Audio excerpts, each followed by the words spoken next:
Maybe you're all in mourning about Vikram Pandit, okay, who's just resigned from Citibank. Yeah. He just resigned. Apparently, the board was leaning on him a little bit, and he didn't like being leaned on, and he just quit. And he's out. He left the office that day. It's over. He's resigned, and he's been replaced by a guy named Michael. Michael Corbat, who was the head, who built his career there in Citibank Holdings. There's a nice picture here on the front page of the FT of what happened to the stock price of Citibank, under Vikram Pandit's leadership. Of course, he was brought in when already all the problems were happening, and they describe him that there was this Citibank was built through all Sandy Weil and so forth, hailed as a state-of-the-art financial supermarket. Since then, it's fallen on hard times, coming close to nationalization at the depths of the financial crisis before achieving a tentative recovery under Mr. Pandit. Inside, on page 17, there are more articles about the particular the misjudgments that the board is concerned about that caused them to lean on him a little bit.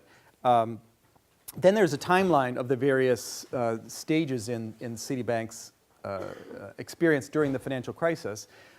What they don't put in here, interestingly, it starts in April 2007. He joins Citigroup.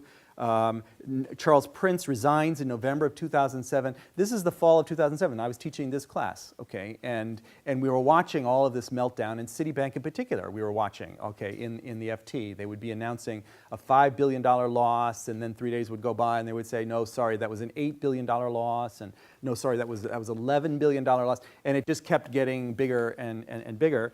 And one thing they left off this list that I would have included in this list, in November of 2007, it was quite a surprise. Citibank got $7.5 billion capital infusion from the Abu Dhabi Investment Authority, which staved off trouble for a little while, but then the problem kept getting worse. This, of course, then led to a lawsuit when they lost all that money too, but they were apparently got to keep the money because no one could have guessed. But I wanted to tell you that, just to let you know, that in the fall of 2007, some people were sufficiently convinced that this was just a minor blip and everything was going to be okay, that they were willing to put $7.5 billion into Citibank, okay?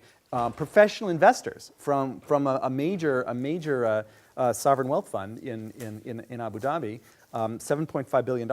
And many economists were at that time too, saying, oh, this is just a subprime thing, and subprime isn't a very big amount of the market, and so even if it all went away, the total losses would not be very large. And so it was thought that it was maybe a liquidity crisis or some temporary loss of confidence. This proved not to be true. This proved to be the beginning of the global financial crisis right then. Citibank was in the middle of it. So I say that Michael Corbat is taking over, and he was the head of Citibank Holdings, which is where they put all of the toxic assets in order to try to manage them, to do workout. Citibank was famous part of the shadow banking system, and they set up these off-balance sheet things called structured investment vehicles, okay, which were structured to hold top tranche residential mortgage-backed securities, AAA, okay, as assets, and then they funded themselves in using those assets as the collateral in the asset-backed commercial paper market or other sorts of ways. And it's I'm going to come back at the end of this lecture about the first thing that happened in this crisis was the collapse of these SIVs.